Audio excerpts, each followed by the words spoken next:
is people who are now ages 25 to 34. So as you can see, the United States has barely moved up, whereas all of these other countries in Western Europe and Poland and Korea have leapfrogged over us. The next trend that we have to take seriously is that there's rising inequality in graduation rates of four-year college degrees.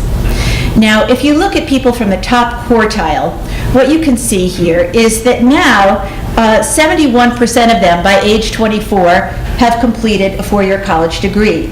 In other words, it's almost a rite of passage for people who grow up in the upper part of the income distribution.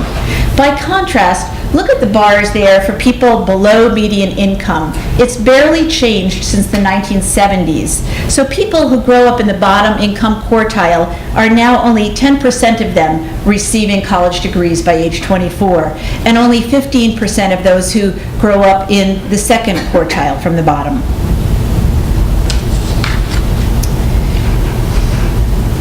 And then it's not just a matter of whether or not you go to college and whether or not you graduate, but it's also a matter today of where you go to college, what sector of colleges you attend, and what particular institution, because we're seeing increasing stratification of colleges and universities. So inequality emerges through what particular college people go to, and that affects how much they're going to pay, whether or not they're going to need to take out a student loan, and if they do, how much they go into debt. It will affect the quality of the degree they attain, the quality of their experience in the process, and then once they graduate, their likelihood of being able to gain employment that allows them to pay back those loans. And it's worth just stepping back for me to, I'm giving you a lot of data here. Let me just talk about this for a moment. Let's see, does this have a pointer? Okay, well, if you look under first on the left-hand side, the column tuition and fees. Obviously, private nonprofits charge the most, and everybody knows that. Although this doesn't quite tell you enough, because in fact, there's a very high discount rate at private nonprofits. It's now about 45%. So the average student is really paying something more like $14,000 in tuition, not $29,000. Publics, by contrast, are not able to provide that kind of support. So in fact, often the price isn't as different as you might think between those two levels. But look at the for-profit colleges, which are like the University of Phoenix and ITT and DeVry and so on. These charge $15,000 in tuition. But now look at the next column of the graduation rates within 6 years. Pretty low graduation rates, about 22% for the for-profits, much higher graduation rates for the publics, and highest for the private nonprofits. Then if you look at the percentage of students who take out loans in order to attend, there's a great contrast with it being almost all students at the for-profits who need to borrow to attend them, and a much lower rate at the other traditional universities and colleges. And then the amount they borrow is also pretty striking, almost $33,000 for those at the for-profits, and much lower rates at the other traditional universities. And then finally, the default rates. It's very hard for these students who attend the for-profit colleges to gain employment that allows them to pay back, having borrowed on average $32,700 in loans. One of the things that's really striking, if you look at the associate's degrees, is compare the publics, which are community colleges, where students are borrowing about $7,000, and it's only 33% of them who borrow. Whereas it's so common for those who go to the for-profits, often getting training in the same kind of thing, and yet they end up with, on average, almost $90,000 in debt, and very likely to default later on because employers don't give as much respect to those degrees. So the question is, why has this occurred? Now, conversations about the crisis in higher education are really going on now at quite a great rate. And the most common thing that people talk about is the cost of tuition. Now, I've already kind of highlighted here that I think that's too simplistic an explanation, because when you go to a private nonprofit, while tuition, the sticker price is higher, it may be well worth the degree, and it might be a very sound investment compared to lower tuition at another type of university. But even aside from that, first of all, we need to say it's undeniable that tuition has increased at all types of universities and colleges over time, much faster than inflation. And economists like Cornell's Ron Ehrenberg can explain why education costs continue to rise even when the cost of some other goods and services, consumer goods, has grown cheaper over time. But what I want to emphasize is that what students actually pay to attend college is not determined in a vacuum. Rather, throughout American history, government has borne some of the costs of higher education and thus affected what students actually pay. From the time of the American founding and up through the creation of the Morrill Act, the federal government provided land grants to states that helped them to develop institutions of higher education, and then they responded in turn and invested more to improve that system of higher education. So here you have a picture on the right that's Congressman Justin Smith Morrill of Vermont introducing the Morrill Act, which President Abraham Lincoln signed into law. And of course, as you know very well, this legislation fused so neatly with the vision that was articulated by Ezra Cornell. I would found an institution where any person can find instruction in any study. And it permitted Cornell to become the first and only land-grant private Ivy League university. Then in the 20th century, the federal government provided student aid, and the states followed in turn, and they redoubled their efforts and invested all the more in their public universities and colleges. So how much students pay for college continues today, as it always has, to be affected by what government is doing as well. Now, people will also often say that the problem of higher education today is that there are not enough qualified people to go to college, and that too many students are going to college who don't have the credentials, don't have the aptitude for it. Now, certainly, we can't discuss this problem without thinking as well about K12 education in the United States and the need to continue improving that. But what's really striking to me is that we've dramatically increased our high school graduation rates over the past few decades, while college graduation rates have been almost stagnant. It's also the case that if you look at why people who enroll in college subsequently drop out and don't finish, the most common reasons have to do with affordability, that they can't pay the price, or related to that they're working in jobs on the side and they don't have time to be students, and they can't do it all, balancing trying to make enough money to pay their tuition and be students at the same time. So neither of these explanations is sufficient, either tuition or aptitude. Rather, a large part of the problem is that the political system is not generating new ways to improve our college graduation rates and to maintain the quality of degrees that are available to students today. So why would this be? What has changed in our politics? Well, I started on this project 8 years ago. Very glad to be finally wrapping it up. But I proceeded like a detective, and I thought, what could the causes be? And so first I looked at public opinion. The idea is perhaps the public is no longer as supportive of aid to college students as it was sometime in the past. And I found that that's not the culprit. In fact, if anything, there's even higher support today for aid to college students than in the past, and it certainly hasn't dropped off. What I've come up with is that the policies of the past still exist. They've not been eradicated, but to the contrary, today we live in what I call a policyscape. This is a political terrain that is dense with policies that were created at earlier points in time, including the landmark laws of the mid-20th century. But policies don't just unfold automatically as if they were pre-programmed by DNA, and they don't necessarily continue to function the way they did in their early days. It's not just because circumstances in the environment change, although that's certainly important too. It's also because policies themselves over time generate effects that can reshape their development and the kinds of consequences they have.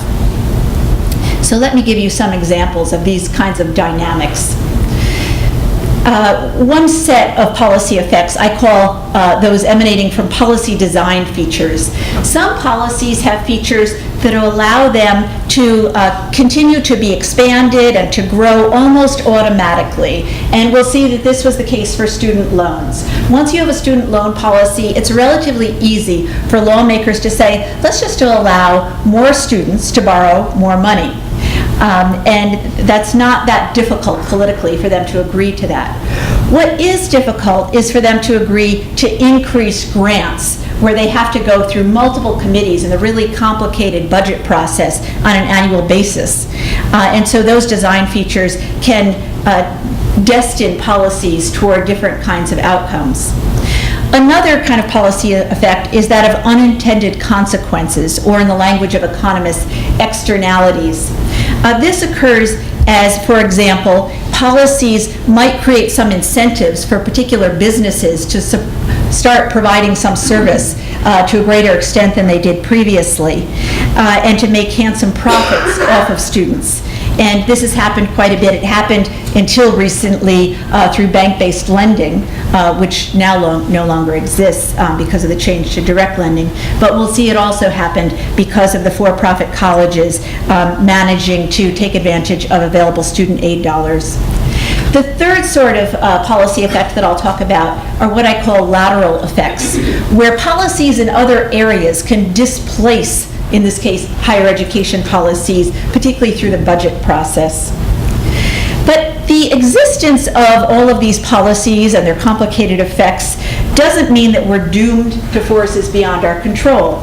To the contrary, much of the task of contemporary governance is for lawmakers to act as superintendents of the Policyscape. Now, this is a very different challenge than being a policy entrepreneur in a more wide open landscape. That was what Justin Morrill was able to do, and Lyndon Johnson, for example.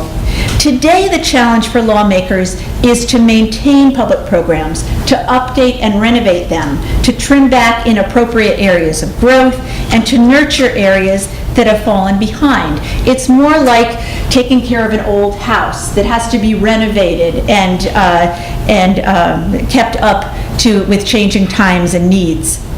The extent to which that happens, however, is contingent on politics. And we can see change over time in policymakers' capacity and their willingness to do this kind of policy maintenance.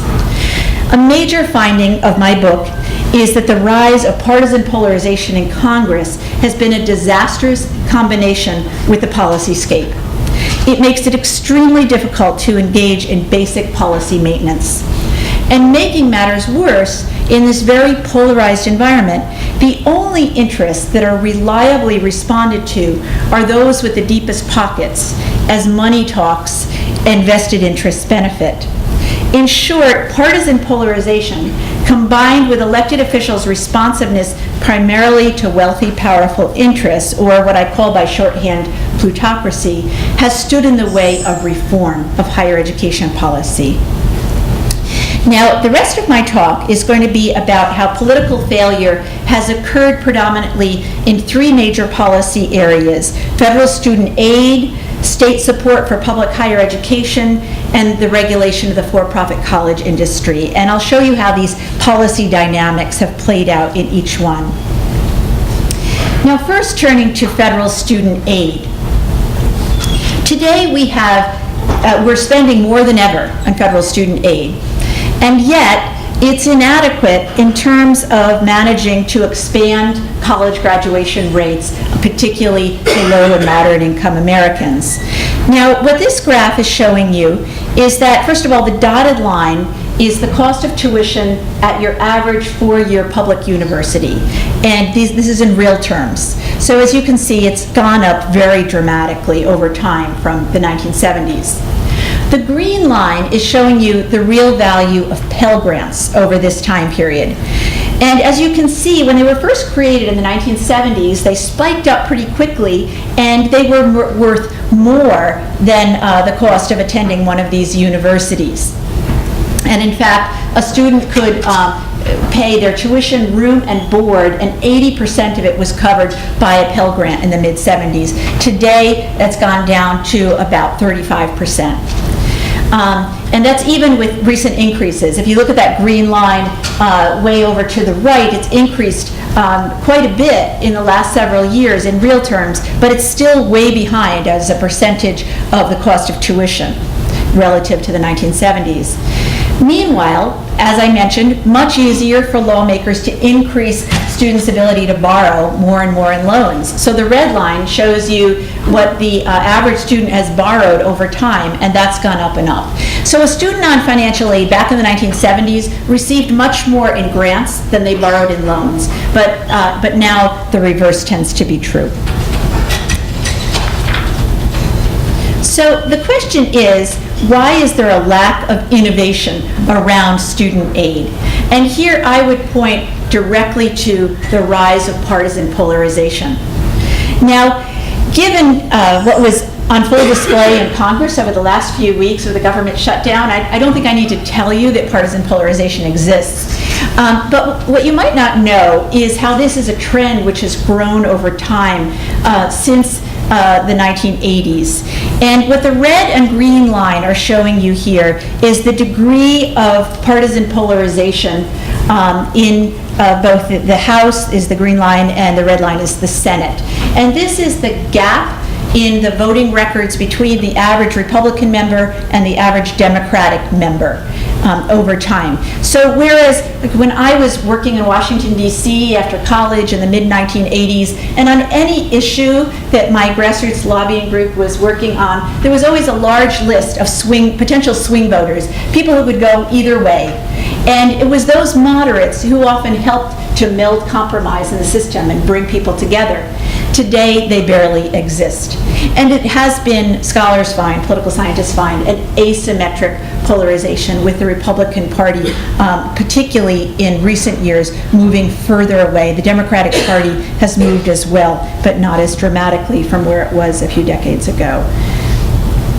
So, what I want you to notice about this graph is that as polarization has grown, we've been less likely to enact major landmark higher education policies. Those landmarks that I identify down at the bottom, the GI Bill up through Pell Grants, were created at a time of relatively low partisan polarization. And in the book, I tell the stories of each of their creations, and it was pretty striking because, well, Democrats were in the leadership in Congress at that point in time. There was quite a bit of bipartisan activity around higher education laws, and not the kind of polarization we see today. What those bars are showing you is the partisan gap in votes on higher education laws. And notice how much larger it's become in recent years. And that's particularly striking because those votes in recent years are usually just on the reauthorization of the Higher Education Act. So it really matters of policy maintenance, and yet there's really sharp polarization around them. Now, as I said, we're spending more, and a lot of this is now happening through the tax code. Republicans had wanted some kind of tuition tax credits from way back in 1965, and Democrats were against it again and again. All Democratic presidents were against it until you got up to Bill Clinton, who found that it polled well, and then he introduced these tuition tax credits in 1997, and that was the beginning of them. They took off like wildfire, and George W. Bush expanded upon them, and then Obama did quite dramatically in the American Opportunity Tax Credit that was part of the stimulus bill in 2009. And over time, they've been made more upwardly redistributive. So families that are upper middle income, between $100,000 and $180,000, receive the largest percentage of the benefits from these tuition tax credits. They fail to expand access to college. Economists who study them find. And yet they're costing quite a large percentage of what Pell Grants cost, 44%. So, we could have spent the same amount by increasing Pell Grants, and I believe having made quite a great difference in expanding access to college, by contrast. Now, turning to state-level investment in higher education, this has diminished over time. And this is really the elephant in the room in many respects, because these are the colleges and universities that 73% of American college students attend. And state spending on higher education in real terms has declined by 26% from 1990 to 2010. And meanwhile, tuition rose in real terms, and this is actually from 1980 to 2010, by 244%. And we've also seen declining graduation rates. So these trends are really important, and what it means is that while we call these public universities and colleges, in fact the cost of them is increasingly being borne by students and their families. Now, tuition, of course, remains much cheaper in terms of the sticker price at the publics than at the private nonprofits. But nonetheless, these increases in the cost of public universities and colleges hit a sensitive price point for low to middle income families. They can make the difference between students going to college or not in the first place, and whether once there, they're able to stay and graduate. And this graph tells that story pretty well, I think, by showing the difference as a percentage of family income for families in different income quintiles to pay the cost of attending a four-year public institution between 1971 and 2011. Notice for people in, I would say, the bottom 3/5 of the income spectrum, that's a pretty dramatic increase and percentage of income. And these are family incomes that in the meanwhile have been pretty stagnant, have grown at a pretty modest rate over this period in time. So why has this happened at the state level? Well, there's quite a large literature on this, and I also did a lot of my own analysis. And what scholars have found, and what my research also showed, is that there have been lateral effects, lateral policy effects here, where higher education is the largest discretionary item in state budgets. And it has to compete with these other mandatory items which have been growing over time. K12 education, Medicaid, and incarceration. All of these things have been growing. Lawmakers have to find some way to pay the bills, and they turn to higher education, which has been reduced in real terms over time. There's also, I found, a real impact of tax policies. Now, I found that states that have been willing to increase what they collect in revenues have not had a trade-off between those other kinds of policies in higher ed. They've continued to invest in higher ed at the kinds of rates they were previously. But many states, since the 1970s, have adopted policies that make it particularly difficult for their legislatures to increase revenues. And, for example, they require supermajorities to do so. And that's had the effect of deteriorating investment in higher ed as well. The third major trend is the rise of the for-profit colleges. And here I'm going back to the table I already showed you earlier to begin highlighting this. Now here I'm referring to the University of Phoenix, which is the largest one, and Corinthian and Kaplan and so on. These are colleges that were previously called trade schools or proprietary schools, and they now comprise the most rapidly growing sector of higher education. As recently as 1993, they were only 1.6% of all college students attending these schools, and today it's 10%. Now, these schools have worked hard over this time period to recruit students. They do so quite aggressively, and they attract students through the flexible schedules that they offer them. Their students tend to be a little older. They're often already employed, and they often have children, so they have a lot of obligations, and so they're attracted by the flexibility that these schools offer them, and also the fact that these schools were really out in front in terms of offering online courses. And since 2005, Congress has permitted them to give 100% online degrees, and then they really took off after that point in time. Now, at first blush, these schools appear to represent a promise of expanded access to college because of the students who are recruited to them. And yet those who attend such schools often end up terribly indebted. So 94%, as you can see here, of the students who attend them to get a bachelor's degree borrow, and they take out $33,000 on average, and then 23% of them end up defaulting on those loans just within 3 years. And so many students end up financially worse off than if they've never gone to college, if they go to a for-profit. So for-profit colleges are also defended in Congress. Democrats like them because they say they're for low-income people. Republicans will defend them because they'll say they're the private sector. But I have to show you the data to test this claim about the private sector. As I mentioned, they're attended now by 10% of college students. They utilize almost 1 in 4 student aid dollars under the Title IV of the Higher Education Act, student loans and Pell Grants and so on. They also use 37% of all of the post-9/11 GI Bill money and 50% of all of the Department of Defense tuition assistance programs. They account for 47% of student loan defaults in the United States today. So on average, 86% of their funds come from revenues from the federal government, and then it's costing the federal government extra in addition beyond that to pay for the students who defaulted on their loans. So they're quite expensive for taxpayers, particularly given the outcomes for students. And this table shows you for the largest of the for-profits, all of which are now publicly traded on Wall Street, the percentage of their revenues that comes from Title IV of the Higher Education Act, the additional percentage from the military education programs, and adding that together, you get their total revenues from the federal government. They're not allowed to get more than 90% of their revenues from the federal government. That's the law as of 1998. So this is all an example of the policy effect of unintended consequences.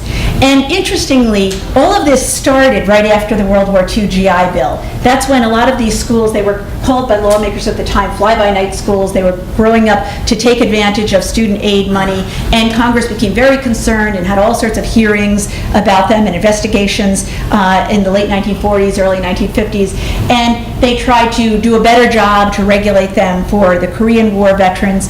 And this has happened time and again. They then they gained access to civilian student aid in 1972, and then war problems started to emerge. So in the 1980s, lawmakers were beginning to try to regulate them. But there's been a real change in how the politics of the for-profits plays out.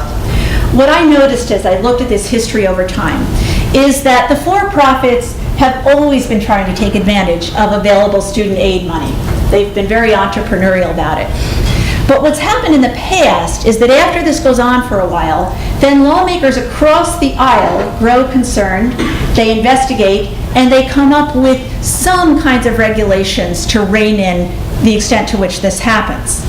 And that happened after World War II and on up until the early 1990s.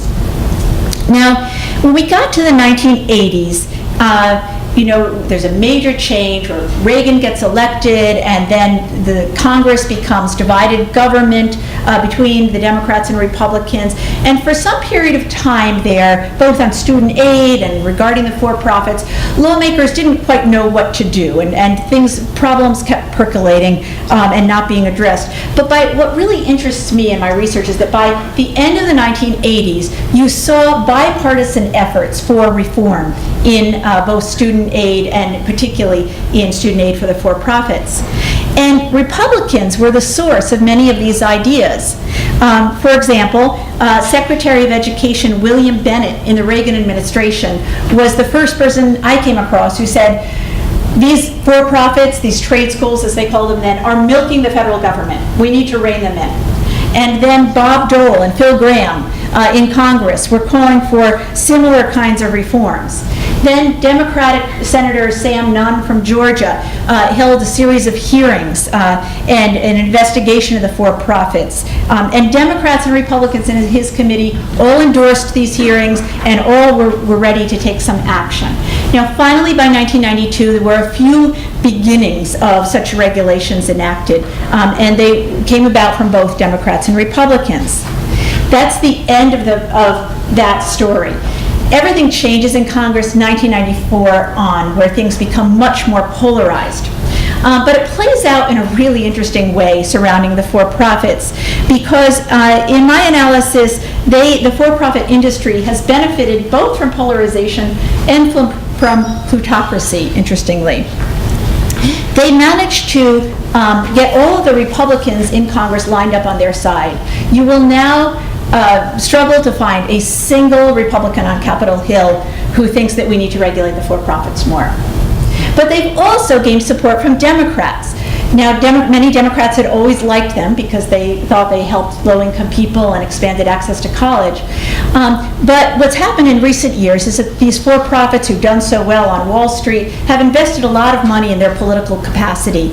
And they've made big campaign contributions and do a lot of lobbying. And they especially hire former Democratic lawmakers and Democratic staffers from Capitol Hill. So they've tried to make this a Democratic issue. So even in this era of sharp polarization, when there are votes on the for-profits, what you see in the House of Representatives is Tea Party Republicans voting together with Democratic leaders like Nancy Pelosi and Deborah Wasserman Schultz. It's quite striking to me. The Obama administration engaged in rulemaking through the Department of Education. These were called the gainful employment rules in 2010 and 11. It was a very contentious process. What ended up emerging was very watered down after all of these lobbying efforts went on. And then a year later, a judge threw them out entirely. So now they're back to the drawing board and trying again. But given all indications of what happened the last time around, which I've looked at quite in-depth way in my book, I'm not real optimistic that change is going to happen quickly. So to sum up, the fact is that our system of higher education, which was not very long ago associated with opportunity and the American dream, is contributing increasingly to rising inequality in American society. The nature of this crisis is fundamentally political. Existing policies require maintenance, reform, and updating. But partisan polarization in Congress means that lawmakers are not even managing to perform these basic tasks. Making matters worse, the major players that do manage to break through the gridlock and to have their voices heard are not those who are out to represent the interests of American families and students, but rather to make a profit for their shareholders and top management. And ironically, they enjoy bipartisan support. As a result of these trends, both at the federal level and the state level, we are squandering one of the United States' finest accomplishments and historic legacies, a system of higher education that was long characterized by excellence and accessibility to what seemed to be an ever wider and more diverse group of citizens. We are producing too few highly educated workers to provide the innovation and creativity that our economy requires. Our international competitiveness is fading. The ranks of those who participate intensely in the political process is growing more unequal, and the American dream is increasingly out of reach for most citizens. With our system of higher education in crisis, the core values and identity of the United States are at stake. The time is ripe for a clarion call for a renewed commitment to our historic legacy of promoting higher education for more Americans. Thank you.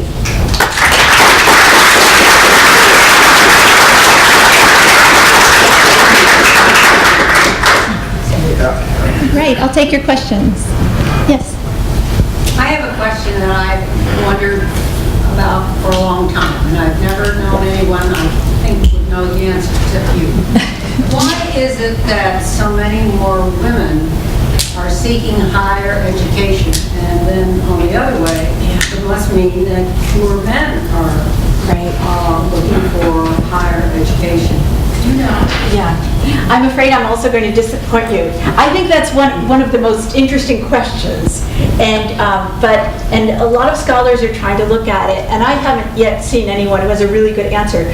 One thing that is interesting about it, and if you didn't all hear this, that the question is, why is it that women, more and more women, are gaining college degrees, but among men it's really tapered off? This is very striking.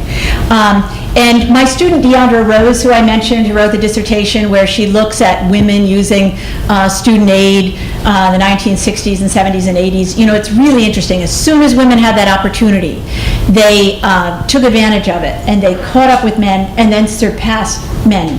And it's quite dramatic. What I will say is that this is not just in the United States. Other countries are finding this same trend to be occurring, which makes it seem like it's not just a matter of U.S. institutions and public policies, but perhaps something more about contemporary education and the nature of modern work, but I don't really know. Yes? Yeah. Something doesn't quite add up in the discussion of the for-profit universities, Right. which is given the great disparity. Yeah. What appears to be doesn't add up for the discussion on the private universities is given the disparity between the tuitions charged by private for-profit universities and the tuitions charged by public universities, and that there are public institutions that are doing the same, that are including in their mission the same role as these for-profit institutions. For example, where I live, University of Maryland has what they call University College, which is really internet courses designed for people in the workforce who have to take their classes at weird times. They do internet courses. They don't see each other. In fact, one of my former secretary completed her bachelor's degree doing that, where the tuition is a lot lower, and it seems as if for an economic perspective, it would make more sense for people to enroll when this is done through state university systems. Why are the for-profit institutions getting the enrollment they're getting? Yeah, no, that's a great question, and a kind of obvious question. If the tuition is so high and the outcomes are so poor at the for-profit colleges, why are they attracting so many students, and why aren't the community colleges attracting more? And it does, what I would say is it does seem to be a story of their superior ability in marketing. They actually invest predominantly in marketing. So they invest money in marketing, and then they have profits. Whereas community colleges don't have that kind of marketing budget, but they are doing more to pay for all sorts of other things, and they're keeping their tuition really low, so they're not charging students that extra amount.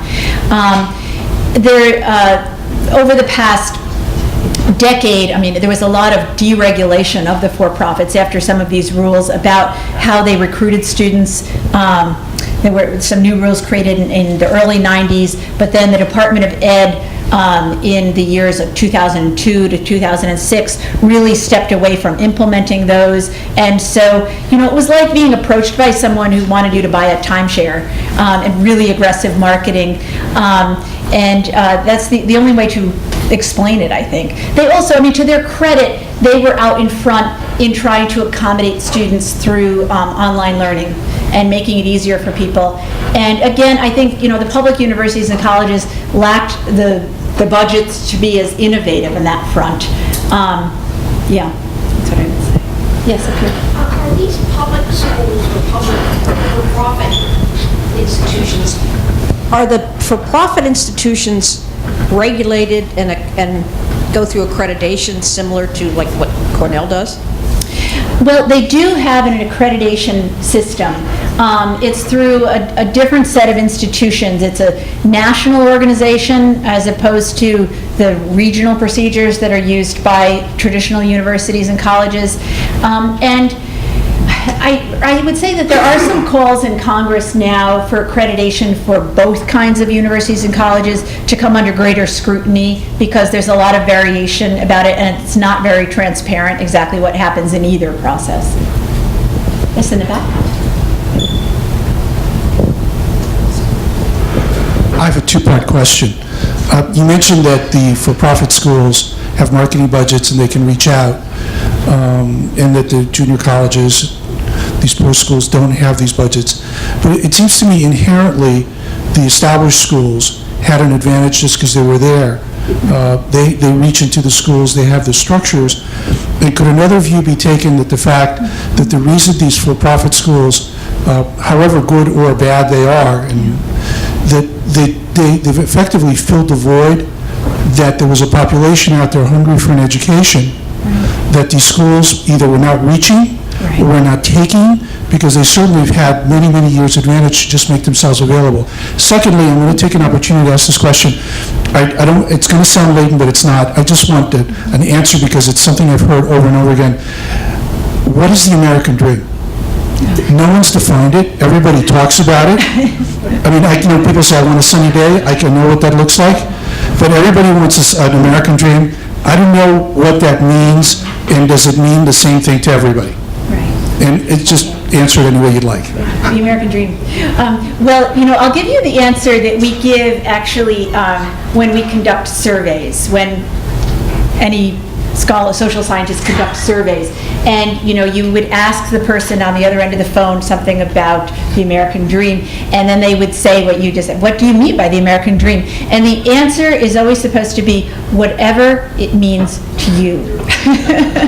So I'm using that term. I'm using it because I think that it means many things to many people, but that it encompasses a lot of what for several decades in the middle of the 20th century, these landmark higher education policies were about.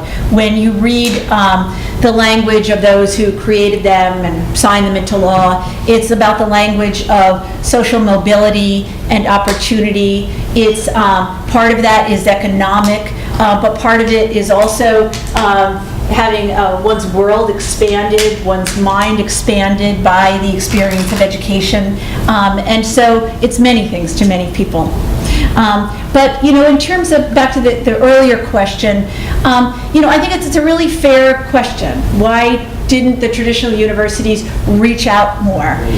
And, I would say that in higher education, I think traditional universities and colleges have been conservative in the sense of, trying to keep doing what they're doing, what they've been doing, and haven't been really good at thinking outside of the box. And I think that now higher education is really being challenged to do that.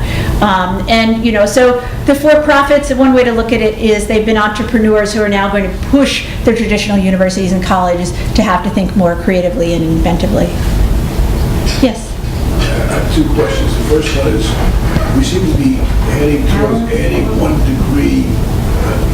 We seem to be heading towards adding a pre-kindergarten program and spending money on that in public institutions, which theoretically would make high school perhaps get into the college area if the kids start learning earlier. And let's say the curriculum would move to a higher level at height by the time you get to high school. You might need less college degrees to do the jobs that we have, most of which that have been like sewing machine operated, exported, which doesn't require a college degree, which is the business I was in.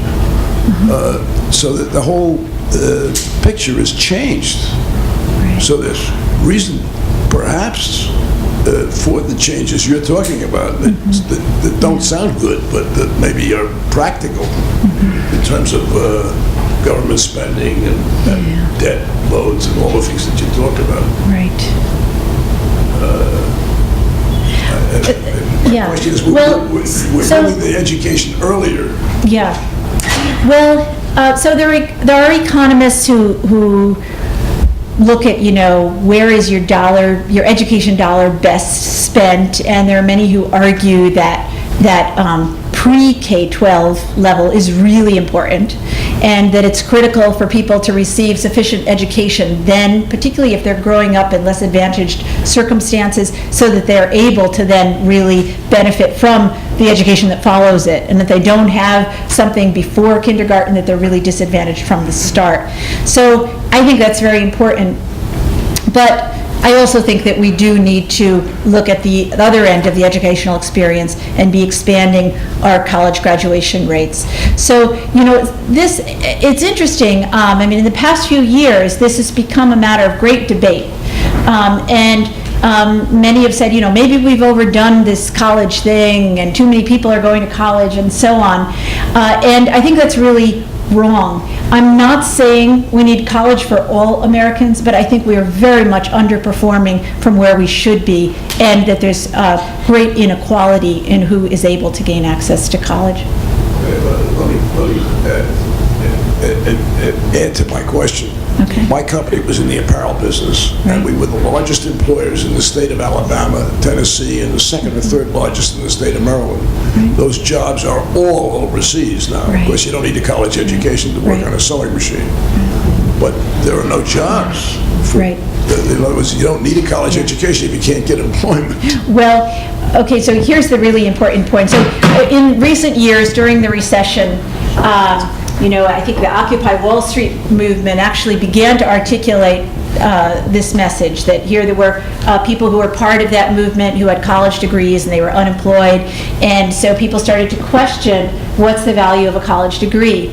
But when you look at all of the indicators, people with college degrees are so much better off than not having a college degree. So in the worst part of this recent recession, the unemployment rates went up for everybody. And they were 6.8% for people with college degrees. They were 24% for people with only high school degrees. So there's no comparison. I mean, certainly it makes sense for people who got college degrees in these recent years and have had a tough time getting started in the labor market, and they may be underemployed and not employed in whatever they were trained for. We've been at a tough spot economically, but they're far better off than those who have less education. So, I mean, I think our future as a country has to involve higher rates of higher education. Yes? You've gotten through this entire presentation without the mention of race or ethnicity with the for-profits, or incarceration with respect to the population of men that are not seeking college. Could you comment on them? Yeah. So, well, going back to the question that was the first question, which was about gender and where are the men, it could be that part of that story in the United States is about growing incarceration rates, which have, quadrupled in the United States since 1980, and we now have the world's highest incarceration rates. And so, there are potential people who could be in college and they've had very different life outcomes. So that might be some piece of it. It's also the case that Pell Grants used to be available to people who were incarcerated, and that change was made. They're no longer accessible to them as they were in the past, and that change happened, I believe, sometime in the 1990s. And then the story with race and ethnicity really dovetails onto the story about economics here. And I looked at this, and I talk about it throughout the book. So students who are belonging to minority groups are much more likely to be attending public universities and colleges.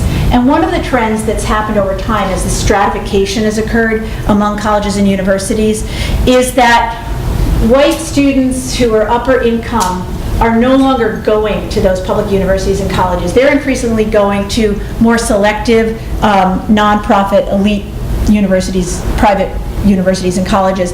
And so really left behind are low to moderate income people, including most minorities who are attending college.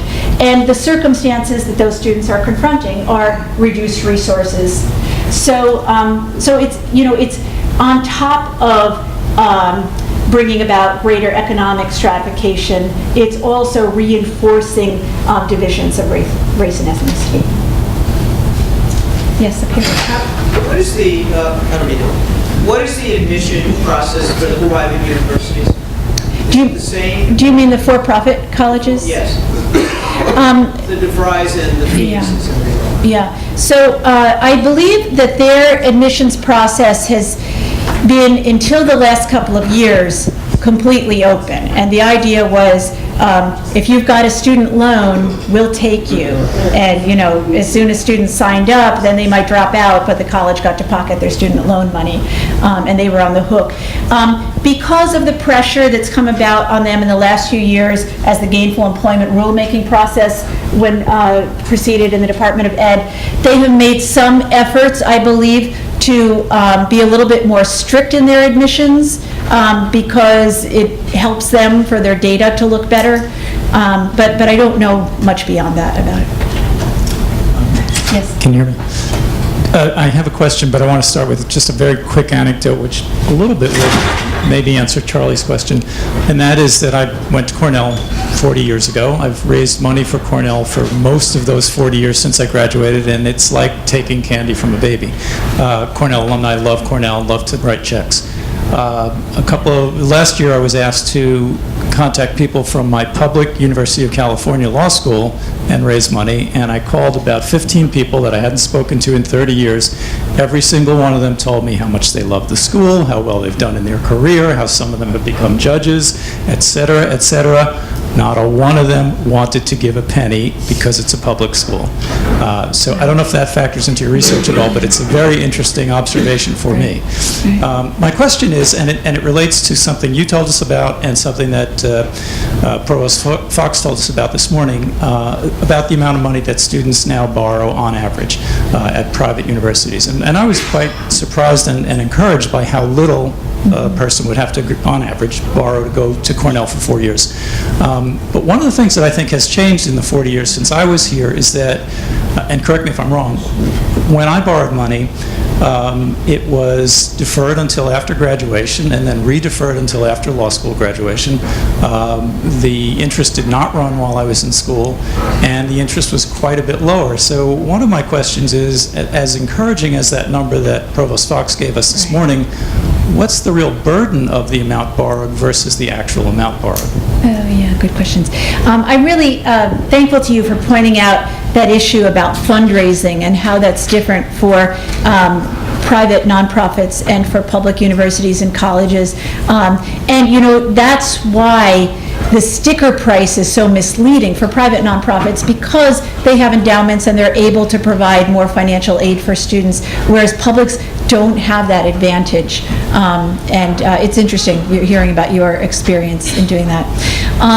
Then in terms of student loans, we have now both, you know, unsubsidized and subsidized student loans. I mean, the traditional student loans are subsidized, but then students can also borrow beyond that, loans that are where they do have to start paying more quickly. And then what's also become very much in vogue is private loans that are not federal loans at all.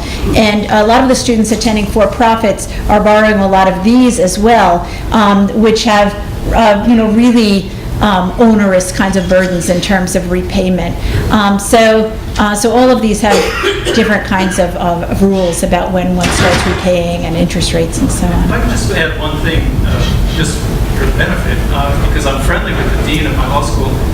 That school in 30 years has gone from being 90-10 publicly supported to 10-90. It is now facing the fact that it's private. Yeah. But the alumni haven't caught up with that.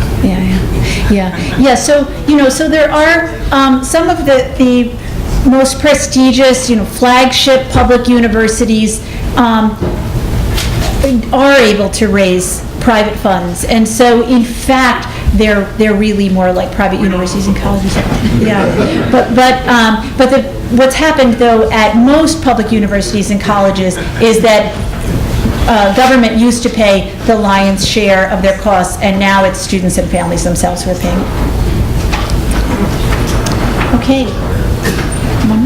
Yeah, hi. I just want to explore the concept of the disparity in unemployment between college graduates today with non-college graduates. There's quite a big disparity, but exploring that both historically here in this country, because the democratization of going to college, as you pointed out in one of your slides, over the last 50 years has changed dramatically, and we are a young country, both historically and across other cultures, specifically the European cultures that have been around for a long time, and people do go to trade schools. And is there the same sense of disparity there across college educated and non-college educated?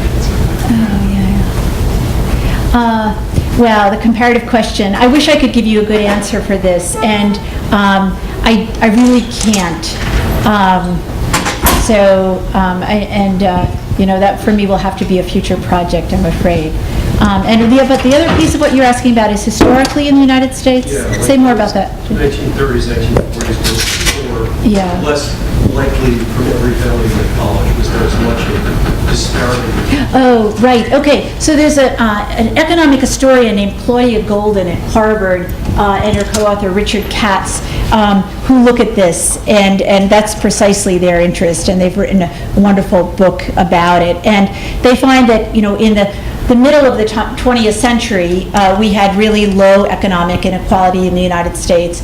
And at that point in time, we had very few college graduates. And as college graduates began to increase, then economic inequality was increasing, and we now have such a college wage premium, extra amount that people are paid for going to college relative to a high school graduate. So I'd refer you to her for more on those trends.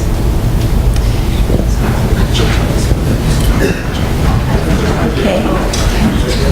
All right, I think we're wrapping up.